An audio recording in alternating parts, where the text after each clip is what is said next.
Halo teman-teman, ketemu lagi di Bongkar Bro. Balik lagi sama saya Dani Kribo. Dan hari ini kita punya sebuah TWS yang budget, tapi dia udah pakai aptX adaptif. Biasanya kan TWS kayak gitu tuh dari Halo nih. Bener banget, hari ini kita punya Halo W1. Tapi bakal worth it gak ya? Kita lihat aja.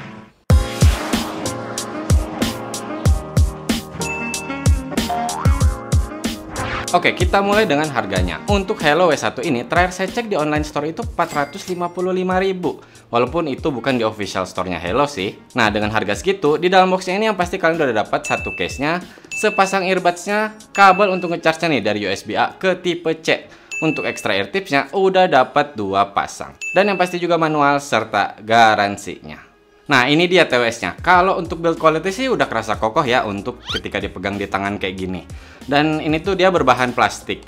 Ya, walaupun sih memang untuk ditutupnya ini ketika masih tertutup ataupun dia terbuka ada goyang-goyang. Dan suka ada bunyi kayak gini. Tapi kelihatan ya, di case-nya ini tutupnya sendiri terbuka lebar. Jadi ketika mau mengambil atau masukkan earbuds-nya itu sih bisa dibilang nggak ada masalah. Cuma nih, ini kan mestinya tutupnya tuh kayak nggak ada penghalangnya ya. Jadi kok nunduk tuh mestinya dia langsung ketutup.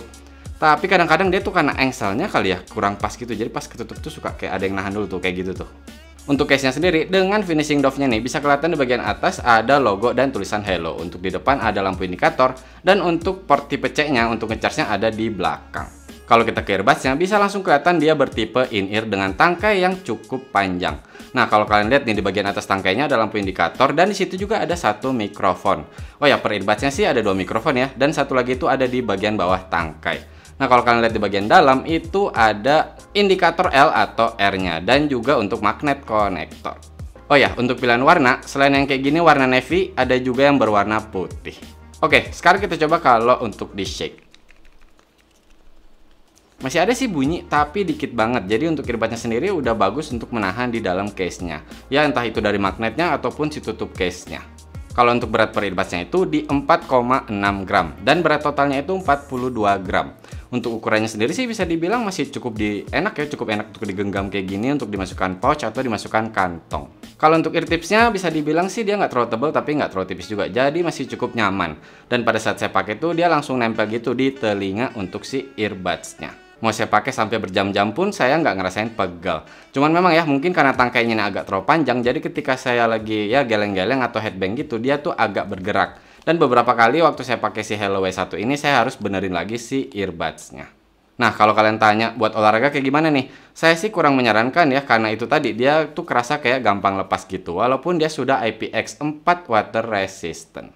Tapi itu balik lagi sih ke ukuran telinga kita masing-masing. Pastikan aja kalian sudah pakai ear tips yang sesuai. Oh ya, pada saat saya lagi benerin si earbudsnya ini bisa kok tanpa kena si touch sensornya.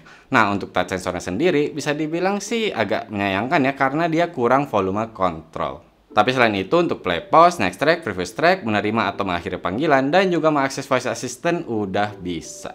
Dan juga nih, untuk si touch sensor sendiri ini dia ada bunyinya. Jadi kalau kalian tap satu kali dia bunyi tung dan kalau 2 kali itu jadi tung tung. Ya kayak gitu deh. Nah, untuk touch sensor sendiri bisa saya bilang sih sudah cukup responsif dan sensitifnya sih saya bilang udah oke sih ya. Dalam arti memang untuk awal-awal itu ketika saya 2 kali tap itu saya masih ya kayak ini kecepatan atau terlalu lambat untuk 2 kali tapnya. Jadi cukup beradaptasi aja untuk jeda untuk 2 atau 3 kali tapnya. Dengan chipset Qualcomm QCC3040, dia sudah menggunakan Bluetooth 5.2 dengan kodek SBC, AAC, aptX dan juga seperti saya bilang tadi, aptX adaptif.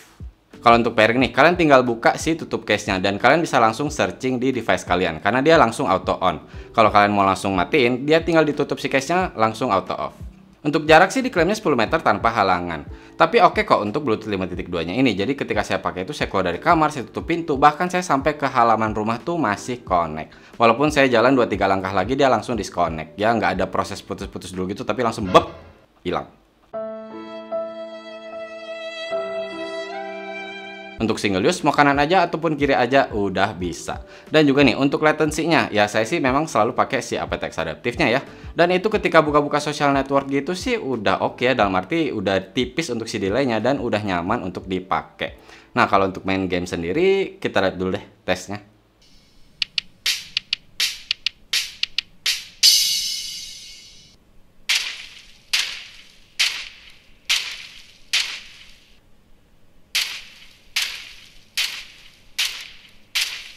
Nah, seperti yang kita lihat tadi untuk latency testnya, saya cobain di Android itu menggunakan aptX adaptif untuk kodeknya dan itu udah kerasa nyaman. Bahkan di iPhone juga yang mungkin itu si kodeknya jadi pakai AC, dia tetap oke juga kok. Jadi dalam arti udah cukup nyaman untuk dipakai main game. Tapi tetap ya, tidak di level yang pro. Kalau mau pro ya mending pakai kabel sekalian. Sekarang kita cobain mikrofonnya. Untuk Hello W1 ini per earbuds-nya itu ada 2 mikrofon dan sudah mendukung CVC 8.0. Kita cobain aja. Cek cek 1 2 3 1 2 3. Ini adalah hasil suara mikrofon dari TWS Hello W1. Tapi ini masih dalam keadaan hening. Sekarang kita coba kalau dalam keadaan ramai. Cek cek 1 2 3 1 2 3. Ini adalah hasil suara dari mikrofon TWS Hello W1. Dan ini dalam keadaan ramai. Kayak gimana nih? Apakah CVC 8.0-nya bekerja atau enggak? Kita pakai speaker background yang jalan yang ramai dan bising gitu. Apakah suara saya masih terdengar dengan jelas? Cek cek 1 2 3 1 2 3. Oke, seperti yang kita lihat tadi untuk mikrofonnya, saya bilang sih udah cukup bagus ya, dia udah cukup jelas dan dia nggak terlalu mendem. Mau pada saat keadaan rame juga suara saya masih bisa fokus untuk terdengar, jadi nggak terlalu tertutup sama suara sekitar. Tapi ini saya hanya masih recording ke HP aja ya. Pada saat lagi nelfon gitu saya udah cobain dan kata lawan bicara saya sih udah oke, dalam arti suara saya masih terdengar dengan baik. Walaupun memang waktu itu saya lagi di ruangannya agak gede gitu, dia kedengarannya tuh lagi kayak agak gaung gitu atau echo. Tapi ya nggak masalah sih, dalam arti untuk mikrofonnya sudah oke. Sekarang kita ke baterainya. Untuk per earbuds itu ada 32 mAh dan di case-nya ada 310 mAh. Dibilangnya sih total playtime dibantu dengan case-nya menjadi 20 jam. Kalau dari hasil tes saya itu saya dapat sampai 5 jam dan dengan bantuan case-nya sampai sih menurut saya kalau di 20 jam. Dan itu saya selalu pakai kodek aptX adaptif dengan volume itu 40-80%. Kalau untuk volume saya nggak bilang kecil tapi saya nggak bilang terlalu gede juga sih untuk si Hello W1 ini. Kalau untuk ngecharge earbuds-nya itu waktu saya cobain tuh 1 jam 20 menit kira-kira baru dia penuh. Kalau untuk case-nya sendiri hampir 2 jam baru dia penuh. Cuman nih, saya nemu masalah untuk di baterainya. Jadi lucunya itu baterai yang earbuds kiri nih dia duluan habis dibandingkan yang kanan. Dan itu bedanya bukan cuma 5 atau 10, tapi 50%. Jadi yang kanan masih 50%, yang kiri udah habis. Saya coba sampai 2 kali kayak gitu tetap yang kiri duluan habis. Cuman gini ya, ini bisa jadi cacat produk Hello W1 yang kita aja. Bisa aja kalau Hello yang satu yang lain itu enggak. Ya pastikan aja kalau kalian beli si Hello W1 ini kalian langsung tes si baterainya sampai habis kedua earbuds-nya dan pastikan tidak ada masalah seperti yang kita alami di sini. Sekarang kita ke kualitas suaranya. Hello W1 ini menggunakan Knowles Balance Armature Driver dan juga Dynamic Driver Composite Diaphragm Speaker. Dan hasilnya yang paling pertama itu langsung dia karakternya balance dengan clearnya yang oke. Oh ya, sebelumnya saya mau ngasih tau aja nih, ketika saya lagi nyobain si Hello W1 ini saya selalu pakai Deezer Hi-Fi. Bisa dibilang filenya itu yang ya minimal FLAC. Jadi bisa jadi nih kalau kalian cuma pakai Spotify yang tidak berbayar misalkan atau YouTube musik yang nggak bayar juga, ya bisa jadi sih untuk kualitas musiknya ini atau kualitas suara bisa dibilang akan menurun. Nah, dari pengalaman saya nih, saya cobain lagunya Deadmau5 yang Nextra. Itu kerasa untuk si bassnya ini langsung enak. Jadi dalam arti dia tuh punchy dan dia empuk dengan detail yang bisa saya bilang cukup baik. Dan untuk sub-bassnya sendiri juga masih cukup kerasa untuk rumblingnya. Walaupun kalau kita bicara bagian bass di sini, untuk powernya sih saya tetap bilang tidak untuk bass head. Kalau untuk mid sendiri, saya bisa bilang suara vokal laki-laki ataupun perempuan itu sudah terdengar dengan jelas. Dan untuk suara instrumen sekalipun, ya terdengarnya dengan clear dan detailnya yang cukup enak ya. Clarity-nya juga oke, jadi dalam arti dia tuh terdengar dengan baik, bahkan sampai sedikit detail yang di ujung-ujung kiri atau kanan itu masuk dengan baik di telinga saya. Kalau untuk high atau treble-nya bisa saya bilang sih dia sudah cukup sparkling. Dan juga nih agak kerasa airy sih walaupun tetap masih di level budgetnya ya. Dan juga kalau untuk masalah harsh-nya bisa saya bilang sih 80% ke atas volume baru kerasa harsh. Dan juga untuk di bagian treble ini clear dan detailnya itu sudah mantap. Dibantu dengan sound imaging-nya yang kerasa enak banget. Jadi posisi suara itu mau dekat mau jauh itu bisa kerasa dengan baik. Saya mau dengerin lagu rock, mau pop, mau jazz gitu masih enak. Bahkan EDM pun masih cukup enak. Jadi dalam arti si bassnya ini masih tidak terlalu harsh, dalam arti nggak pecah gitu dan dia masih kerasa untuk balance-nya. Tapi ingat ya, tidak untuk bass head. Sekali lagi saya kasih tahu. Nah, untuk soundstage-nya sendiri sayangnya sih ya balik lagi dia ke level budgetnya. Intinya sih untuk kualitas suara Hello W1 ini bisa saya bilang sih untuk beberapa genre atau bahkan hampir semua genre itu sudah oke. Asalkan kalian memang suka dengan karakter suara balance.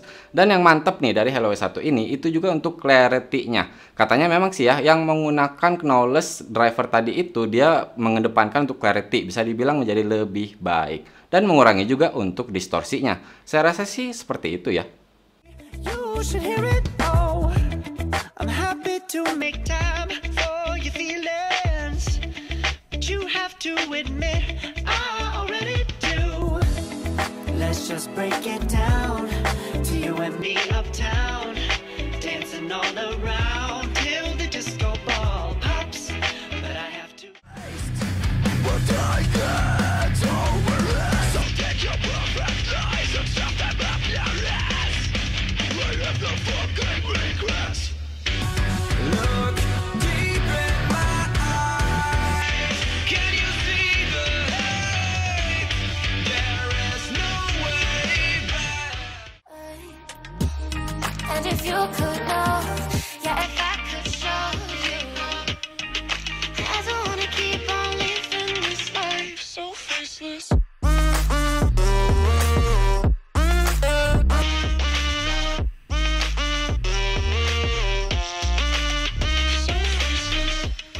Kesimpulannya, Halo W1.